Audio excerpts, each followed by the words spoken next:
Subhanallah. Hoogganaan Iraan Ayatollah Ali Khameneiin ajjeefamuu isaatiifiin Iraan ibsa gaddaa baasee jira. Bismillahir Rahmanir Rahim.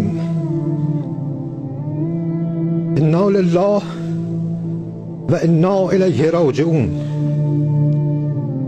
ملت بزرگ ایران، روح بلند پیشوای ملت بزرگ ایران و پیشقراول امت اسلامی حضرت امام خامنه ای با نوشیدن شهد گوارای شهادت در ماه مبارک odeeffannoon ammaan duran rakkabaa ture gariin isaa kan hin mirkanoofne yoo ta'u amma immoo televiziiniin Iraan mirkaneesseeti jira. Iraan hireen isii garamitti deema laata? Tarii warraaqsa kana ni injifatammoo walitti deebi'anii ofii isaaniitii wal nyaatanii warraaqsa Isruutiif karaa bananii injifataman kan jedhu gaaffii namoota hedduutiin.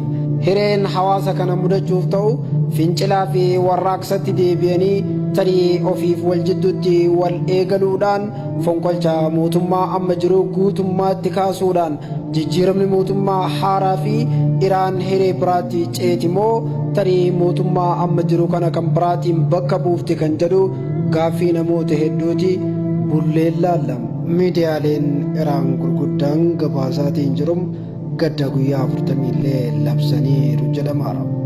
Ameerikaa fi Isruudhaaf dubbiin milkaa'ee jira fakkaata. Tarii biyyattii warraaqsa biraa keessa galuudhaan hawaasa jidduutti waldhabdeef qoqqoodamiinsi haaraan dhalachuudha malaa jedhu erga Ayatollah Ali Khamenei galaafatame. Dubbiin kun garamitti deema kan jedhu hayyoonni baay'een xiinxalaatiin jiru. Ameerikaan duraanuu wanni isiin kaasuu barbaadde akkuma gaadaa fi isa galaafachuudhaan Liibiyaa keessatti waldhabdeen garaagaraa akka dhalatu gootee fi akkuma biyyoota baajiddu galeessaa hedduu geema irratti taphachaa jirtu tarii Iraan irrattis geema ajaa'ibaa fi tapha isiidhaaf milkaa'u tokko jalqabdee itti milkoofteetti jedhamaara. Iraan guyyaa har'aan tanaa gaddaan haguugamteetti jechuudha.